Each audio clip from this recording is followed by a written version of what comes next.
police heavily repressed demonstrators who are part of the so-called Toma de Lima or Lima's takeover right after President Dina Boluarte addressed the nation asking for peace and reconciliation. President Vladimir Putin, an African head of state, signed a final declaration while closing the Russia-Africa summit in St. Petersburg. General Abdulrahman Tishani, head of Niger's coup leadership, addressed the nation as president of the National Council, while the international community condemns the coup and demands respect for sovereignty. Hello, welcome to From the South. I'm Ana Marrero from the teleSUR headquarters in Caracas, Venezuela. We'll begin with the news. Stay with us.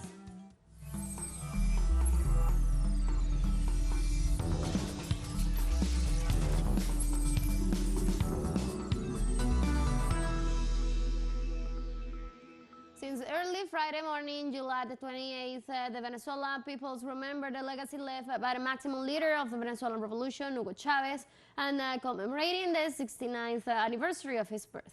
From the mountain Barak, Venezuelans celebrate the birthday of Hugo Chavez, and the revolutionaries of the world united to remember the legacy of the leader with a humanist and solidarity sense, who failed peoples with dignity and patriotism. Chavez had a social process that allowed him to leave a legacy as renewed Simón Bolívar's thought, becoming a symbol of the peoples that has lasted beyond his own life for his libertarian ideas and integration of the peoples. Your people today pay homage to you in every corner of Venezuela. They will pay homage to you, and the satisfaction after what has happened is that today Hugo Chavez continues to be Hugo Chavez in the heart of the people of Venezuela. On Thursday, the president of Venezuela, Nicolás Maduro, received the Secretary General of the Forum of Gas Exporting Countries, Mohamed Hamel. The meeting held in the Miraflores Palace was also attended by the Venezuelan Minister of Petroleum, Pedro Rafael Tellechea, and of Foreign Affairs, Ivan Gil. There, they highlighted the motivations to strengthen institutional alliances and the Bolivarian nation's open doors policy to establish respectful and sovereign cooperation relations. Earlier, Mohamed Hamel, delegates of the forums and the representative of the Latin American Energy Organization, held a meeting with the Vice President, Delcy Rodriguez.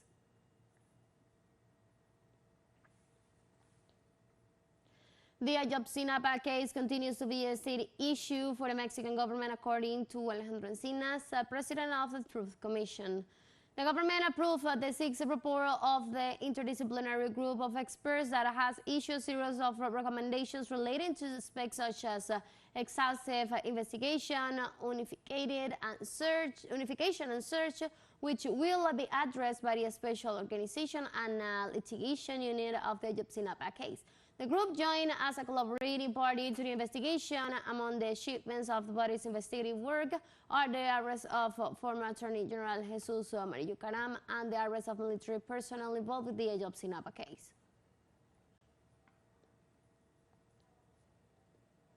Guatemala's Supreme Electoral Court warned studies against that it again sees the general elections at risk after learning that a public prosecutor's office is initiating proceedings against the system data entry clerk.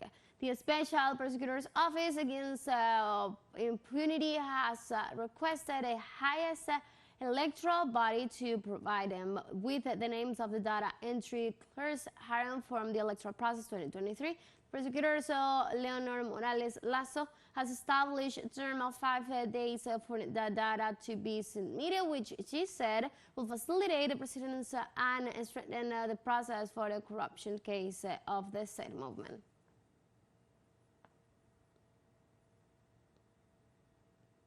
In Peru, on Friday, the police repressed demonstrators who are part of the so-called Toma de Lima or Lima's takeover right after President Dina Boluarte addressed the nation asking for peace and reconciliation. armored tanks, and hundreds of policemen close access to the streets at the San Sur Congress, while hundreds of policemen push back demonstrators. Some of them fell to the ground while the police threw their tear gas bombs. The demonstrators tried to reach the seats of the Congress, but the police prevented it with a harsh repression and fired rubber bullets against the protesters, provoking a stampede.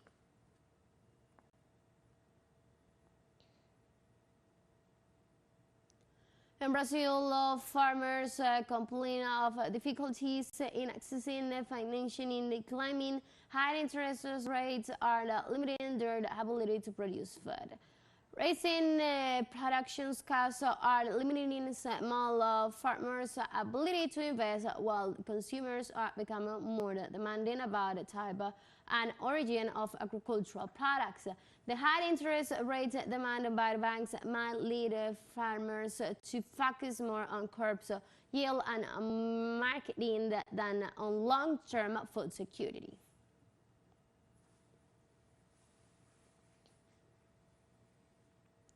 In Brazil, records provided through the Access to Information Act revealed the death of 635 indigenous minors in 2022. The report on violence against indigenous people in Brazil during 2022, published by the Indigenous Missionary Council, shows that during Jair Bolsonaro's presidency, 795 cases of homicides against indigenous peoples were registered throughout the country. According to the text, the states of Roraima and Amazonas are areas of Yanomami indigenous lands, carried the chromosomes of the sinister, accounting for 208 and 163 murder respectively. In third place is Mato Grosso do Sul with 146 reported. These three the federative unions accounted for 65% of all violent deaths.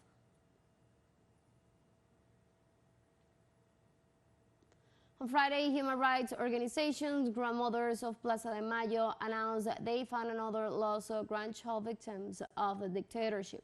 According to the organization, they found an unchecked identity of grandchild 133 taken during the last civil military dictatorship, and announced that a formal announcement will be made in the auditorium of the House for the Identity of the Memory, Space and Human Rights. They also indicate that almost 40 years after the beginning of the longest democratic periods in the country, they are still looking for their lost grandchild.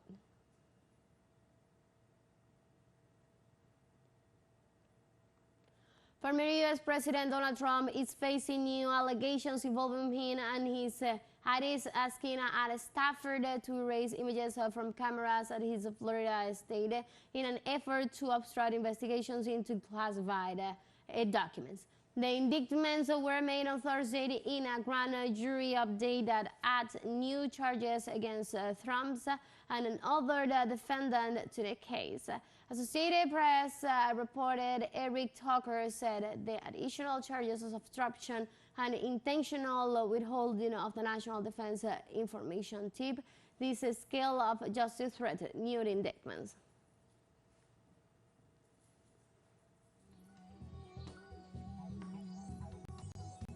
Let's take our very first break, but remember you can now follow us on our TikTok account as teleSUR English. There you will be able to see news in different formats, news updates and more. Stay tuned for more news.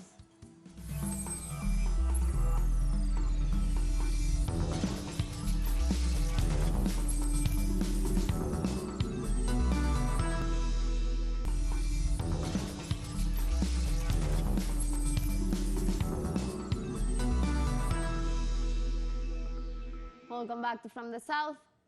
President Vladimir Putin stressed on Friday during the closing plenary of Russia's summit, the Russia-Africa Summit, that the African continent is becoming a new center of power that the international community must take into account.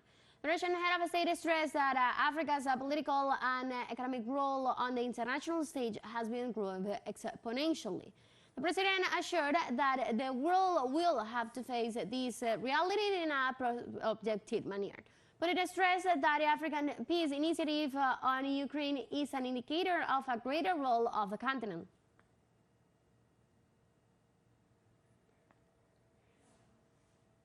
At the closing session of the Russia-Africa Forum on Friday, Putin said the situation in the African continent remains unstable, and he blamed it on what the heavy legacy of the colonial era. We also have to admit that the situation in many regions of Africa remains unstable. Interethnic and ethnic conflicts have not been resolved. Acute political and socio-economic crisis persists. This, of course, is a heavy legacy of the colonial era, of the divide and conquer course, which was carried out in Africa by the Western metropolis. He noted that Moscow also stands ready to bolster the defense ties with African countries by helping train their military and expanding supplies of military equipment, some of them on a non-cost basis. Russia also offers its assistance in confronting these threats, and we are interested in the closest cooperation between law enforcement structures and special service of the Russian Federation and African countries. We are determined to continue training military personnel and law enforcement officers of African countries in Russian specialized educational institutions. Friday, African presidents called for a quick de-escalation of the conflict between Russia and Ukraine, claiming it negatively impact the region's economy and trade. I call earnestly for an end to the Russia-Ukraine conflict. African wisdom teaches that the grouse always bears the brunt of a rivalry or a duel between elephants. Such is the case of what being a part of the dietary habits of most African countries, which today face shortage and which have a real impact on the daily lives of their populations. The African initiative should neither be overlooked nor underestimated for an adequate solution of the Russian-Ukraine conflict.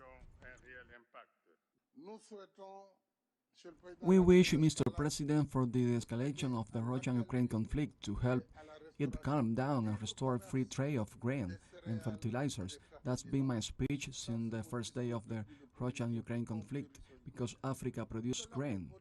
We produce all kinds of grain, but no fertilizers. How are we going to do this? Therefore, all constraints regarding trade of grain and fertilizers must be lifted.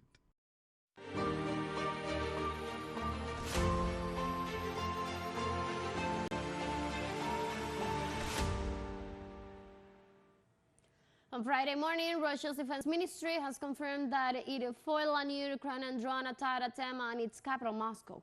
The incident, as reported, is said to have occurred on Thursday night.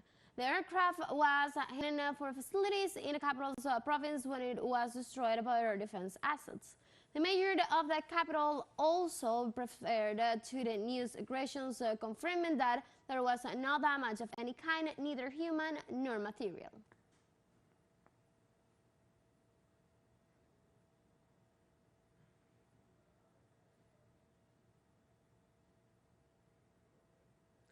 And on Friday, China stated that its economic ties with Russia are not based by the third parties and free of interference, in response to the U.S. intelligence report saying that China is giving an economic lifeline to Russia.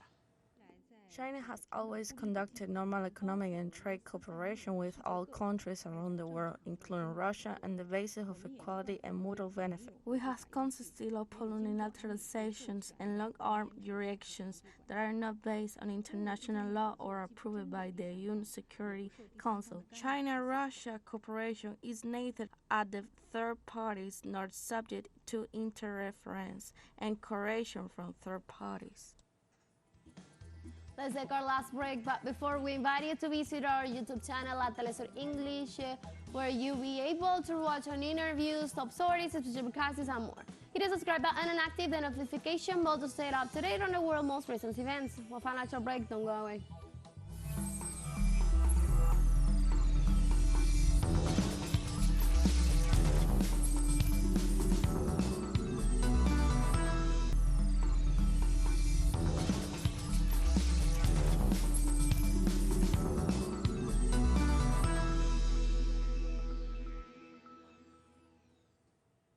Welcome back.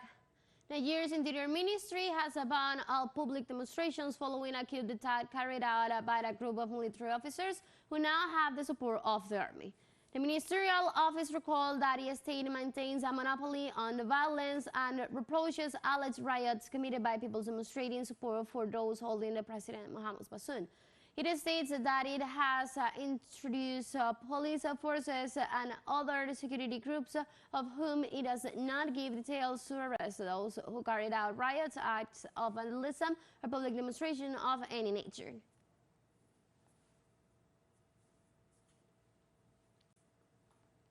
Kenyan President William Ruto condemns the latest coup in Niger that ousted elected leader Mohamed Bazoum in the insurgent striking region. The Republic of Kenya joins the rest of the world to condemn in the strongest terms this unconstitutional act that subverts democracy through a coup d'etat and calls for the immediate release of President Mohamed Bazoum, who is reportedly seized by members of the presidential guard. Let's talk about culture and regions topics. On Friday, the Iranian State Party morning rituals and preparing meals in the capital Tehran as they mark the Shining Festival of Ashura. This event is a 10-day period commemorating a 7th century killing of Prophet Muhammad's grandson, Imam Hussein. Millions of Shiite Muslims in Iran, Afghanistan, Pakistan, and other parts of the world commemorate Ashura on Friday. Shiites, who accounted for more than 10% of the world's 108 billion Muslims, regard Hussein as the rightful successor to Muhammad. He said at the Battle of Karbala, south of Baghdad, at the hands of the Sunnis, opened a dead rift in Islam, and he continues to play a key role in shaping Shia identity.